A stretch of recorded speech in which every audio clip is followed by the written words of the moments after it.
Ashamaa hordoftoonni koo akkam nagaa jirtu? An abdiidha. Oroo MP4 irraa har'as deebi'ee dhufee jira. Har'a appii ajaa'ibaa tokko isiniif qabadhee dhufe.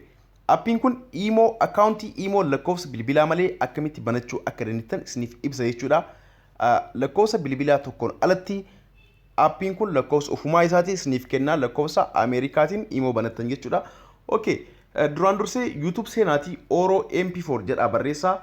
Oroo MP4 kuno akkanatti search godha Oroo MP4 jedhaati isa kana jechuudha. YouTube kiyya seenaa subscribe godha. Appiileen an kanaan dura barsiise baay'eetu jira. Hundaayyuu seenaati ilaalaa itti fayyadamaa. Appiilee garagaraa barsiiseetiin jira kanaan dura. Okay, amma keessaa habaanu gara appiitti sin deebisa. Appiin kun Play Store irratti hin argamu. Play Store irratti hin argamu. Google Chrome irratti argama. Akkasuma immoo linkii isaa iddoo description irra isinii kaayaa, akkasuma commentii YouTube kan duraa irra isinii kaayaa linkii isaa achirra tuwixanii seenuu dandeettan. Okay, ani dursa buuseetiin jira. Kunoo appiin text now jedha maqaan isaa. Isa kana gattuina. Akkuma tuwineen kunoo akkanatti nu dhufa appii kana. Baay'ee salphaadha. Akkanatti nu dhufa get a free phone number isa jedhu kana gattuina. Get a free phone number. Akkuma tuwineen gubbaarratti email username or email jedha jalaan password jedha.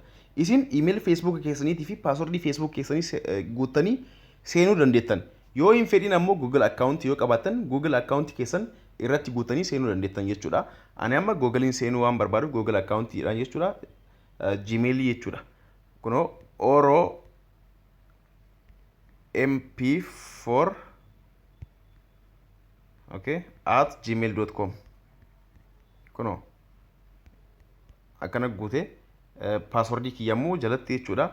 Abdii Muktar tokko lama. Okay, kuno akkanatti guutee jira password fi gmail kiyya. Isin garuu feetan ka feetan Facebookin seenuu dandeettan. Okay, kuno login jedha. Login kan jedhu kana gattuqa. Login kan jedhu kana gattuqa. Login kan jedhu kana akkuma tuqeen gara nageessa jechuudha. Akkanatti erga dhufeen booda maal goona deebineetiin yeroo tokko keessaa baanee Gmail keenya laalanna. Gmail keenya keessa seennee achirratti verify nu dhufa. Gmail jechuun kunoo isuma kana jechuudha. Gmail jechuun isa kana as yeroo kana yeroo takka bannee ilaalla. San booda verify nu fida isuma gubbaa kana jechuudha. Isuma gubbaa kana irratti gattuine hoggaatuinu kun akkanatti nu fida. Maal jedha? Click here to verify email jedha. Yoo isiniif hin galin irra deebitanii na gaafachuu dandeettan. Isa kana gattuina kunoo akkuma gattuineen kunoo akkanatti nu dhufa. Deebineetiin keessaa baana. Welcome to verify jedha. Deebinee keessaa baana jechuudha. San deebisnee ana biratti akkasaan dhufne isin biratti garuu welcome to jedha. San booda keessaa baatan deebitaniitiin jechuudha. Egaa verify gootan booda. Okay. Amma Imo buufadhe isinitti deebi'ee jechuudha. Imoon kan buufannu akkuma haaroo bannutti Imo haaroo gadi buufanna jechuudha. Imoon duraa sunis yoo jiraate Imo biraa buufachuu dandeettan yoo lama fayyadamuu barbaaddan jechuudha. Okay, Imo keenya bananna. Imo keenya erga bananneen booda biyya filanna. Biyya an amma jiru kanatti waan hin taaneef Amerikaa ta'uu qaba. United States UN. Okay, kuno United States isa kana ta'e jechuudha kanatti. San booda lakkoofsa reefisan kan qabanne san jechuudha kan inni nuuf kenne san isa iddoo kanatti galchina iddoo lakkoofsaa kanatti. Ani waan copy godheef kuno asumarratti paste godhe. San booda kuno akkanatti na dhufa. Kana tuwixanii jechuudha bulee makana right bulee kana jechuudha. Isa erga gattu hixanii kuno akkanatti erga dhufu lakkoofsi sirriidhamu sirrii miti kan jedhu isin gaafata. Sirrii yoo ta'e okay jettaniin. Okay. Kuno akkanatti code nu gaafatama. Digitii 4 koodii itti galcheedha. Kuno koodiin naaf dhufee jira. Koodii kana amma bane 9453 koodiin 9453 yaa sirrii dhufee jechuudha. Amma maqaa barreeffadhaa jedha. Maqaa Imo ani Oroo MP4 jedha. Isin kan feetan barreeffadhaa. Oroo MP4 san booda kuno gubbaa irratti mallattoo dan jettu taraayitii tana jechuudha. Isa kana tuwixan. done. Okay, akkanatti nu dhufe kunoo. Kuni change profile picture jedha. Suuraa feetan jechuudha. Isa yeroo tokko gattuu hixan suuraa irra kaawwachuuf take a photo jedha gubbaadhaan choose a photo. Suuraa amma ka'uu barbaadan kan gubbaatu hixan. Anama gaalaarii keessaa waan fedhuuf isa jalaa kana gattuqaa jechuudha. Okay, gara gaalaarii rakkoon qabu akkanumatti seenuu dandeenya. Kunoo fakkeenyaaf suuraa kanaa fayyadamuun suuraa kana yes godhee profile godhadhee jechuudha amma suuraa kana. Kunoo san booda gubbarratti dan ka isa jedhu kana jechuudha.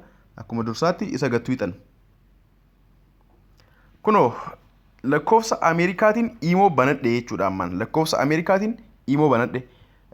Sirriitti ammoo addaan baafachuuf laaluudhaaf isa kana tuqaatii isa jalaa kana jechuudha. Sarara sadii kana kunoo akkanatti erga hixanii gubbaa kana kunoo iddoo kana tuqaa. Kunoo lakkoofsa Ameerikaati jechuudha. Mi kan jedhu isa jalaa kana jechuudha. Lakkoofsa Ameerikaatiin imoo banadhe jechuudha. Aappiin kun ammoo akkasuma wanta biraatiif fayyada. Ameerikaa fi Kanaadaadha yoo fira qabaattan bilisaan bilbiluu dandeettan. Akkasuma bilisaan miiseej erguu dandeettan aappii kanaan jechuudha. Okay. Hordoftoonni koo yoo jaalattan like naaf godhaa. Hundi keessanuu aappii kana yoo kan jaalatan ta'e laalaatii like naaf godhaa bayaa. Like yoo gootan baay'ee na jajjabeessa jechuudha.